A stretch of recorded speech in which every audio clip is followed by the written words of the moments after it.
Alright, welcome to another Let's Play. This time it's the one and only Total Annihilation. Now, the first thing you think about, wait, this is in full screen. Do not worry. You can see a bit on my desktop, about a large bit right here. But it will be full screen when I start to play. It's just this window that is minimized. I need it to be minimized so I can actually record it, because my program doesn't let me record in full screen. So yeah, that's kind of bad, but don't worry, it will be fixed. So, if you haven't heard of Total Annihilation before, you're in for a treat. This game was hugely successful when it was released, and it's a real-time strategy game developed by Cavedog. May they rest in peace. I think they are like Atari now or something.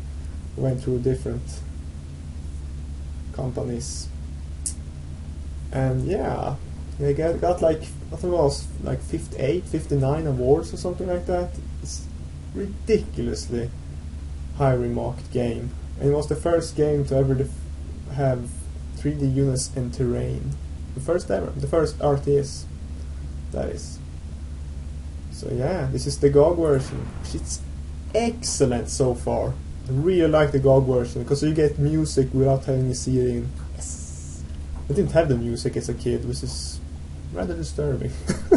Because the music is developed by, or I guess composed by Jeremy Soule. Jeremy Soule, he did the music for the Elder Scrolls, and did for a lot of D&D games. He just makes excellent music, which you will hear in this game. So yeah, we're gonna do a new campaign. Now here we can see we have ARM and Core. Core is regarded as the bad side, and ARM is the good guys. There are differences between them, but they're not that large differences. It's usually from individual units that are different from ARM to Core. Mostly I regard ARM as faster units but less powerful, and Core as more beefy units but slower. But it doesn't really transition that good, because some of the ARM units are stronger than Core, and some of the Core are actually faster than ARM. So it's kinda, but generally ARM is faster, Core is stronger. Right, I think we're gonna play ARM first. Let's start with the good guys. As you can see, I have both expansion packs installed, which is rather good. I don't think they will make an impact on the original campaign. I haven't played this campaign, by the way, but we're gonna go on hard difficulty anyways, because, well, I'm confident in my abilities. Alright, let's get started. Let's say the narration. It was near the end of the war, and after 4,000 years the Core Empire stood on the brink of final victory over the ARM Rebellion. ARM forces throughout the galaxy were overwhelmed by the superior numbers and firepower of the ruthless Core. Their bid for freedom nearly lost. The battered remnants of the ARM military clustered in the single star system which contained its home world, Empyreon. Empyreon too would have fallen were it not for the skill of the sole surviving ARM commander. A shrewd tactician and resourceful warrior, the commander took advantage of the system's relative isolation and was able to keep the enemy at bay. ARM troops weathered wave after wave of Core attacks, and it seemed as though they would be able to do so indefinitely. The stalemate ended when a small Core insertion team managed to slip through planetary defenses and establish the last of a chain of space-folding galactic gates which led directly to the surface of Empyreon. A decoy engagement was staged at the ARM outpost on the outer planet of Calibran in order to lure the commander away from Empyreon, leaving the planet virtually defenseless. The invasion began. Indeed, the invasion began. Core agents on breeze of security and on Empyreon. Whereas yet the commanders of planet Core base in ambush near the gate, which you must return. Take units to the gate, secure it, or commanders return safely or we're lost. The gate is located in crater to the north. Expect Core patrols. Alright. Let's get started then. It's actually paused. That's not good. Because you have some troubles with the music. When I press the menu key, it will actually change the music. Then I press resume. Now this is a bug that's in the core and in the GOG release, but it's not a biggie. It just makes me gonna have to do some modifications. So yeah, here are units. Holy shit. Fucking cat. Here are units. This is the PoE, which is actually a really strong unit. The units are divided in tier. This is tier 1. So they are pretty weak, but the PoEs are exceptionally strong for a tier 1 unit, because they have this. Look at that. Like a rapid fire. Compared to our the Jeffy, which is a scout vehicle. Oh, they have a which is not as quite powerful, but it's very fast. So there are two different types of units, or three rather. There are K-bots and vehicles, and we have air, of course, and boats. Now I think about it, so there's 4 different types. Alright, so we're supposed to head north now. Oh, we have a FUB. It's more like a siege unit on the core. An AK, the most, I think it's the most inexpensive unit in the game. Bam. As you can see, this game has some pretty deep mechanics. Like if forest catch fire, you can actually burn your buildings. And there's actually height in the game. Like height and rotation. The higher up you are, the more shit can take you. Generally. And you can hit rather accurately. If I remember right. Oh! There we go. Boom, bitches! We actually don't need to kill everything. We just need to get to this. And then we're done with the mission. Oh yeah. Alright. So what we need to do now, before we end the mission, is actually go into the options, music, and turn it off. Or else we have music in the main menu. It's another bug. I really like the small screens. As you can see, our PoEs are walking up to the radar. We got 2 groups. Oh, pretty sweet. And get a stat screen, even though we're playing single player. It's not a biggie. Alright. Okay, the narration again. A new one. Although they had managed to free the captured gate and return their commander to Empyrean, armed troops continued to weather attacks by core forces in increasing numbers. It became apparent that the core had managed to construct a K-bot lab somewhere on Empyrean itself and was building an army as fast as it could. Alright, they're building an army as fast as it can. Could establish a cable to Empyrean, remove its slows and presence of the core, strengthen its foot on our homeworld. Cross the river to the south. Expect core patrols. That probably won't be a problem. And here we have our main unit, the Commander. The Commander is the main builder of the game. He's really strong. He's not the typical builder you find in like Age of Empires, like the builder can't attack for shit. No, the Commander's a really potent guy. A lot of HP, he has 2 attacks. One is a small laser rifle. We just do it for tier 1 units, but when we get to tier 2 cobots and or K-bots and vehicles, you're pretty fucked. It has a secret weapon, the D-gun. Stands for, what was it? Doomsday gun? No, Disintegrator gun. And it's actually the most powerful gun in the game. Let me show off. And there you go. Doesn't look like much, but that thing crushes everything. So we're gonna build our first structure, metal extractor. You see those metal patches is only where you can find metal. Actually, we're getting rather attacked here. Let's deal with this. Get off my lawn! Fucking bastards. Alright. And we can... You fucking get off my lawn! Oh, almost killed the shit.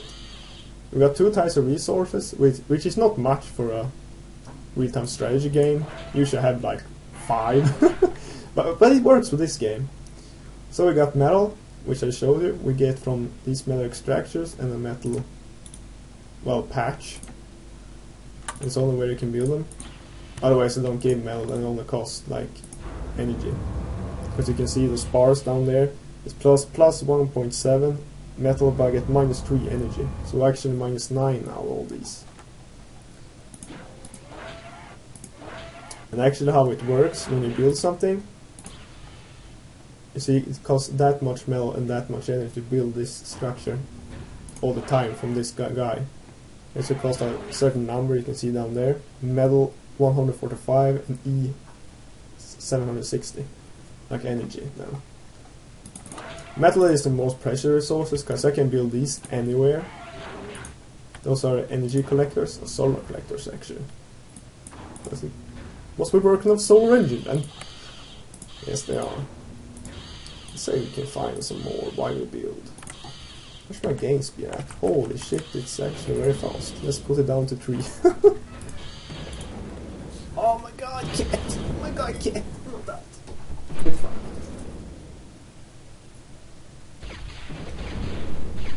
Sorry. Cat being noisy. Alright, it seems we can't build much now. Everything is grayed out, but I think we might be able to do like Cobot Lab, yeah. Uses more of these K-bots. She can choose. Actually we're going -31 metal. It's not a problem, because when this is finished we're going to go plus again. Because we want to take an energy to build this. Or build it against spray it. It's kinda weird how building builds in this game. Alright, so let's build some more PVs. We all need a lot of them. And here's the wreckages of the K-bots we killed. You can actually take it up. Which will refill 127 plus just for a second. That gives a significant boost if you collect these over time. See? Goes up rather fast. And I actually forgot to turn on the music. God damn it. Oh well. Yeah, so this game is excellent. I used to play it a lot as a kid, but I never played the campaign. I only played the skirmish mode, which was probably a mistake, because I think the campaign is pretty good in this one. And we're under attack, apparently. Can't imagine. Yeah, so this game was released, I think it was... look at my other screen... 1997, September the 13th. Yeah, that's the end of 97. Oh, you bastard. Oh, shoot my structures. Why aren't my guy attacking? Shoot him! Shoot! There you go. Right. Eat the gun! Oh, that gun is so satisfying. I love it. Let's do some more PVs. Yeah, it actually is the...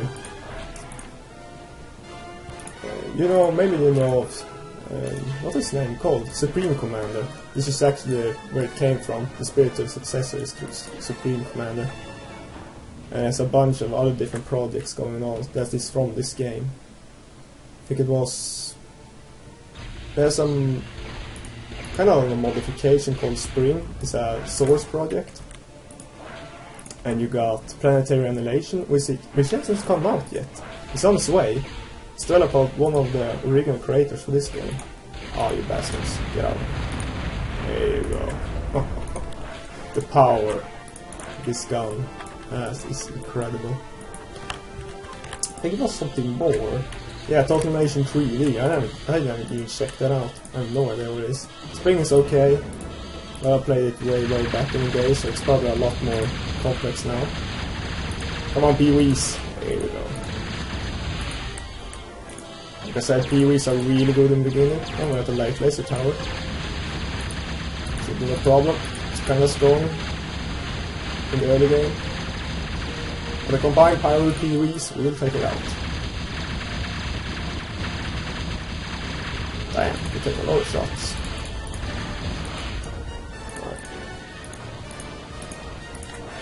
I think we can march on and kill everything. The early stage are probably pretty easy. March, soldiers. I'm putting down hotkeys so I can easily select my PVs and my commander.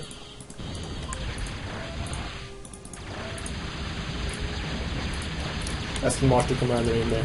We got the D-gun after all. I always thought it was Doomsday gun, but apparently it's Disintegrator gun. Oof. Boom! The D-gun as it costs quite a lot of energy resources. I haven't explained it yet. To see if I shoot it, bam! It dips like, I think it's 400, 300. But if you have enough energy, you can actually sustain it pretty well. Let's do an extraction here. Commander getting pretty low on energy, on health, I mean. That's not a problem. I don't think they can kill him. He's taking quite a beating so far. Shooting D-gun. Bam. Generally playing skirmish, you don't want to use the commander like this, because, well, he is the most best builder and fighter of them all, so you want to keep him close. Because if the commander dies, and he's in your base, or in the enemy's base, it's in metal, he will explode at the power of a nuclear bomb, which is, yeah, it's like this screen large, everything will die. Almost the whole screen. Come on, boys, get him! Ow, ow, ow, ow. Okay, kill it this time. There we go. Victory! And I didn't turn off the music. Shit! Then we have a Jiffy, I think we called it. It's a buggy. Well, I think it's a perfect time to end this video, because I need to turn off the music to hear the narration. Oh yeah! I should continue this game immediately, because I love this game!